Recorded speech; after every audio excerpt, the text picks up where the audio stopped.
At 9:23 a.m. on February 7, 1943, 21-year-old Jean Laidlaw stared at a convoy formation chalked on a Liverpool basement floor, knowing that the mathematical pattern she'd just discovered could save every Allied ship crossing the Atlantic. Former mathematics student, 11 months, calculating submarine attack vectors, 0 admirals who believed her, and 48 hours to prove that German U-boats were predictable, that Wolfpack tactics followed mathematics, that teenage girls with stopwatches could beat Hitler's deadliest weapon. Complete tactical revolution, and the Royal Navy thought she was playing games. The numbers didn't lie. They never lied. Jean had tracked 87 convoy attacks since June 1942. Every U-boat approach followed geometric patterns. Every Wolfpack formation used identical spacing. Every night, surface assault happened during specific moon phases. It was mathematics, pure, cold, beautiful mathematics. And mathematics could be predicted, countered, destroyed. But telling that to admirals who'd spent 30 years at sea, who believed experience trumped theory, who thought girls belonged anywhere except military operations rooms, that was the real battle. The telegram had arrived February 5th, convoy HX-224, 14 merchant ships, torpedoed in 6 hours, 800 sailors drowned in the North Atlantic while carrying food, fuel, ammunition that Britain desperately needed. Jean's cousin Michael had been chief engineer on SS Toward, a Liberty ship carrying aviation fuel. The ship exploded when the first torpedo hit. No survivors, no bodies recovered. Just burning oil spreading across black water while U-boats circled and fired again and again. Michael was 26. He'd written her 3 weeks earlier, said the crossings were getting worse, said they were losing too many ships, said something had to change or the Atlantic convoys would be massacred into extinction. He'd been right. February 1943 was the worst month of the entire war. 63 Allied merchant ships sunk, 342,000 tons sent to the bottom, 2,300 sailors killed. At current loss rates, Britain would run out of fuel by summer, food by autumn. The war would end because Germany would starve Britain into surrender without ever landing troops on English soil. And Jean Laidlaw, working in a freezing basement called the Western Approaches Tactical Unit, had discovered why. German U-boat commanders weren't improvising. They were following doctrine, using standardized tactics that British escorts hadn't recognized because nobody had analyzed the patterns mathematically. Nobody except Jean and the other women's Royal Naval Service members working at the tactical unit, running simulations, testing theories, calculating attack vectors, while admirals dismissed them as support staff. Jean had been recruited to the unit in June 1942, straight from university. She'd been studying advanced mathematics, specializing in geometric problem solving and statistical analysis. When war started, she'd wanted to contribute, applied to the WRNS, expected to be assigned clerical work or communications. Instead, they sent her to Derby House in Liverpool. Captain Gilbert Roberts explained the mission. The Western Approaches Tactical Unit ran tactical wargames, full-scale floor simulations of convoy battles. Officers would command escorts. WRNS members would play U-boat commanders, using actual German tactics from captured documents. The games would be timed, measured, analyzed mathematically. The goal was finding tactics that worked, teaching those tactics to every escort commander in the Atlantic, saving the convoys, winning the war. Roberts said the WRNs were chosen specifically because they had no naval experience, no doctrinal bias, no preconceived assumptions about how naval warfare should work. He said experienced officers kept making the same mistakes because tradition had taught them the wrong lessons. Jean's assignment was analyzing U-boat attack patterns, identifying mathematical relationships, predicting where submarines would position themselves based on convoy speed, heading, and environmental conditions. She started with captured German tactical manuals.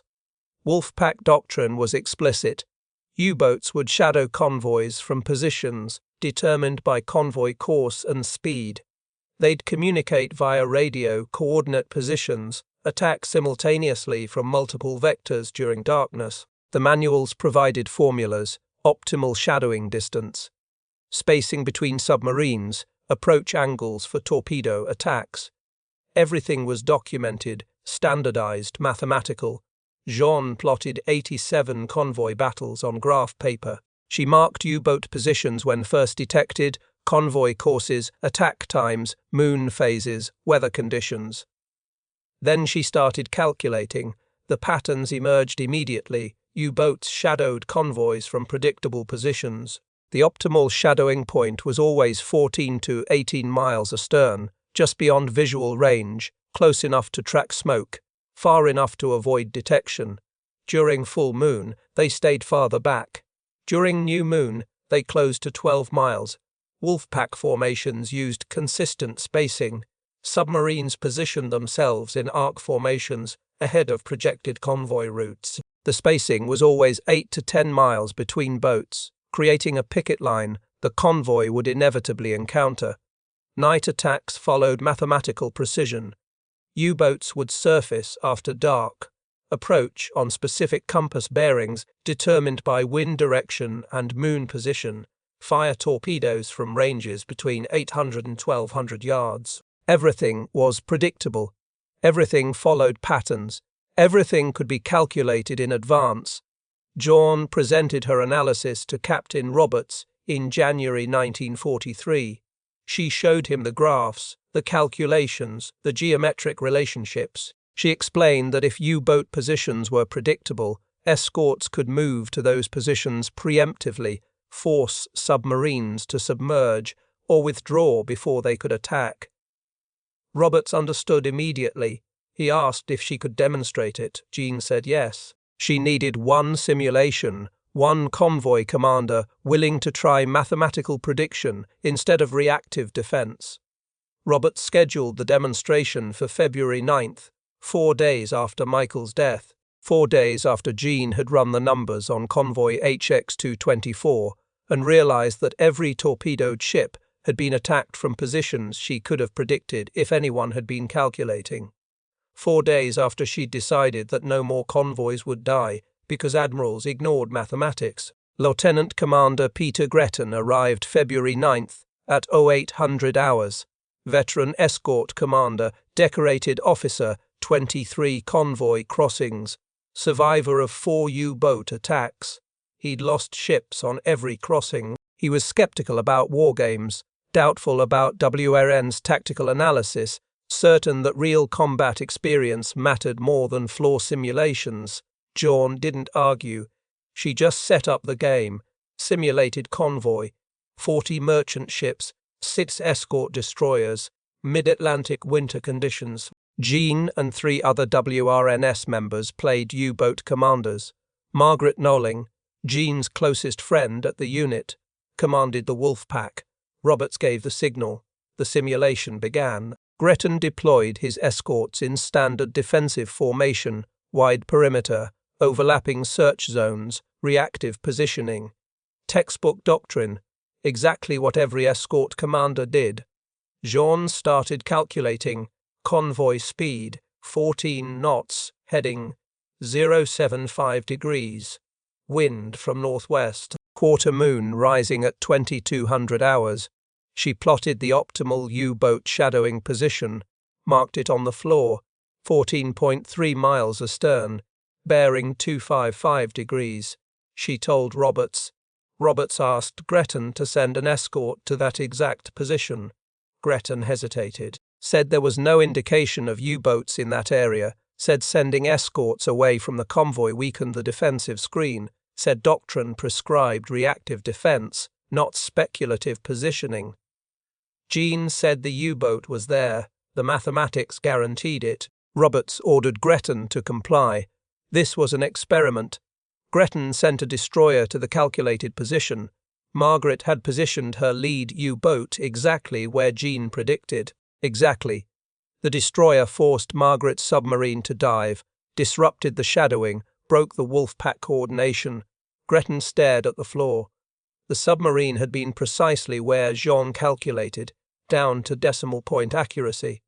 Jean continued. She calculated the Wolfpack picket line formation, marked 8 positions in an arc ahead of the convoy, each position 8 to 10 miles from the next. She told Gretton where every U-boat would be. Roberts sent escorts to those positions preemptively. All 8 U-boats were forced to submerge before they could coordinate attacks. The convoy maintained formation, maintained speed, continued unmolested. The simulation ended after 90 minutes. 0 merchant ships sunk. 0 escorts damaged. All 4 U-boats forced to withdraw without firing torpedoes. Complete defensive victory. Through mathematics, through prediction, through teenage girls calculating positions, while officers commanded escorts. Gretton asked how she'd done it. Jean explained the mathematical relationships, the geometric patterns, the statistical analysis of 87 previous battles. She showed him the graphs, the formulas, the predictive models. Gretton said it was impossible. U-boat commanders were improvising, adapting, using initiative. They couldn't be following mathematical patterns. Jean handed him captured German tactical manuals. Every tactic was documented, every formation was standardized. Every approach followed explicit formulas. German submarine commanders were following doctrine, just as rigidly as British escort commanders. The difference was that Jean had analyzed their doctrine mathematically and found it predictable. Gretton asked if this worked in real combat. Jean said she didn't know. Nobody had tried mathematical prediction in actual convoy operations. The Admiralty considered tactical wargaming experimental, theoretical, not applicable to real warfare. Roberts said that was about to change. He'd been fighting to get Admiralty attention for months. This demonstration proved the Western Approach's tactical unit had developed innovations that could save the Atlantic convoys. Within a week, Admiral Max Horton, Commander-in-Chief Western Approaches, visited Derby House. He'd heard about mathematical U-boat prediction, was skeptical, but curious enough to observe. Jean ran the demonstration again. Different convoy, different conditions, same result. She calculated U-boat positions. Escorts moved preemptively. Submarines were forced away before they could attack. 0 ships lost. Horton asked questions for 2 hours. How accurate was the prediction? How did weather affect calculations? Could this work during storms, during fog, during radio silence when U-boats couldn't coordinate? Jean answered everything. The mathematics worked in all conditions because German doctrine accounted for environmental variables using standardized adjustments. She could calculate those adjustments. She could predict positions regardless of weather, moon phase visibility. Horton asked why the Admiralty hadn't implemented this already. Roberts said the Admiralty didn't believe wargaming simulations represented real combat, said experienced officers trusted instinct over mathematics, said teenage girls weren't qualified to teach tactics to decorated commanders. Horton said that was going to change immediately. Every escort commander in the Western Approaches would be trained at the tactical unit. Every single one. They'd learn mathematical prediction. They'd practice against WRNS members playing German tactics. They'd lose simulations until they understood that mathematics worked, and instinct didn't. The order went out February 16, 1943. Between February and July, Jean and the other WRNS members trained over 2,000 Royal Navy officers. They taught mathematical prediction, geometric analysis, statistical convoy defense. They ran simulations repeatedly until officers stopped trusting doctrine and started trusting calculations. Some officers were receptive, others were hostile, insulted that girls were teaching them tactics, angry that decades of experience were being dismissed as inadequate. Jean didn't argue with them. She just ran the simulations. Officers would command escorts using traditional reactive doctrine. Jean and the other WRNS would play U-boats using mathematical positioning, and the WRNS would slaughter them, repeatedly, brutally. Mathematically, after 3 consecutive massacres, most officers stopped arguing. They learned, they adapted. They started calculating instead of reacting. The innovation had a name: beta search. Mathematical prediction of U-boat positions based on convoy parameters and German tactical doctrine. Escorts would move to calculated positions before submarines arrived, forcing them to withdraw or submerge prematurely. Jean developed beta search. A 21-year-old mathematics student with 11 months of wargaming experience. No naval background, no combat experience. Just mathematics, pattern recognition, and the determination to ensure that no more convoys died the way Michael's had. The tactical revolution was implemented fleet-wide by March 1943. The results were immediate. April 1943. Allied convoy losses dropped 43%.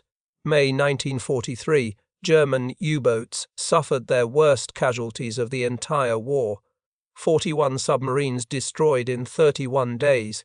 Grand Admiral der Nitz called it Black May. By June, Dönitz withdrew his submarines from the North Atlantic convoy routes. The Wolfpacks were decimated. The convoys were getting through. British merchant ship losses dropped 73% between March and September 1943. Convoys were reaching Britain. Supplies were flowing. The starvation threat was over. The Battle of the Atlantic turned in 4 months. Not because of technology, not because of Enigma decryption, because Jean Laidlaw and the other WRNS members at the Western Approaches Tactical Unit had proven that U-boat tactics followed mathematics, and mathematics could be beaten. What do you think mattered more in winning the Atlantic? The experienced admirals with decades at sea, or the young women with mathematics degrees who saw patterns the admirals missed? Drop your thoughts below. We want to hear which side you are on in this debate. Jean continued working at the tactical unit until May 1945. 4 years in the basement, running simulations, training officers, developing innovations. She personally trained over 3,000 Allied commanders, American officers, Canadian, Norwegian, Polish. Every Navy running Atlantic convoys sent commanders to Derby House to learn from the WRNS. Beta search became standard doctrine. The US Navy adopted it in July 1943. The Canadian Navy implemented it by September. By mid-1944, German U-boat operations in the North Atlantic had essentially ceased. The submarines were still active elsewhere, but the convoy routes were secure. The Atlantic was won. When war ended, the Western Approaches Tactical Unit was classified. Everything they'd done was buried in top-secret files. The WRNS members were bound by the Official Secrets Act, couldn't talk about their service, couldn't tell families, couldn't mention it in job applications. Jean married in 1947, had 2 children, worked as a teacher, lived quietly, never mentioned the war. For 30 years, nobody except tactical unit veterans knew what she'd accomplished. In 1974, the British government partially declassified tactical unit operations. Books started appearing about the Battle of the Atlantic, most focused on technology, radar, sonar, code breaking. The WRNS were barely mentioned. When they appeared at all, they were described as support staff, not tactical innovators. Jean didn't care about recognition. She'd done her duty, saved lives. That was enough. But naval historians eventually found the records, started realizing the tactical unit's impact was larger than anyone had acknowledged. In 1998, a comprehensive study concluded that the Western Approaches Tactical Unit's innovations had saved approximately 4,000 merchant ships and 48,000 Allied sailors between 1943 and 1945. 4,000 ships that would have been torpedoed, 48,000 sailors who would have drowned. Saved because Jean Laidlaw and the other WRNS members saw mathematical patterns that admirals with 30 years' experience had missed. Jean was 76 when the book was published. She granted a few interviews, was modest, deflective, said it was a team effort, said Captain Roberts deserved credit, said the other WRNS members were equally important. But officers who'd been trained there remembered differently. Admiral Sir John Fruin, who trained at the tactical unit in April 1943, said in an interview, "Miss Laidlaw taught me more about anti-submarine warfare in 3 days than I'd learned in 3 years at sea. She predicted U-boat positions with such mathematical precision that I felt foolish for not seeing the patterns myself. She saved my convoy group. She saved hundreds of convoys. And she did it with mathematics and chalk before we ever left port." Jean Laidlaw died August 14, 2007. She was 86 years old. Her obituary in the Times was 2 paragraphs. Former WRNS officer who served in naval operations during World War II. No details. No mention of the tactical unit. No mention of the 48,000 lives saved. But the tactics survived. Beta search is still taught at naval academies worldwide. The U.S. Naval War College includes mathematical convoy defense in their curriculum. The Royal Navy's tactical manual contains sections on predictive positioning based on enemy doctrine analysis. None credit Jean Laidlaw directly. The tactics were absorbed into standard doctrine, divorced from their creator. But if you visit the National Maritime Museum in Greenwich, there is a small exhibit about the Western approach's tactical unit. Photographs of the basement, chalk floor, grids, ship models, stopwatches, brief descriptions of the wargaming process. One photograph shows the WRNS staff, 1943.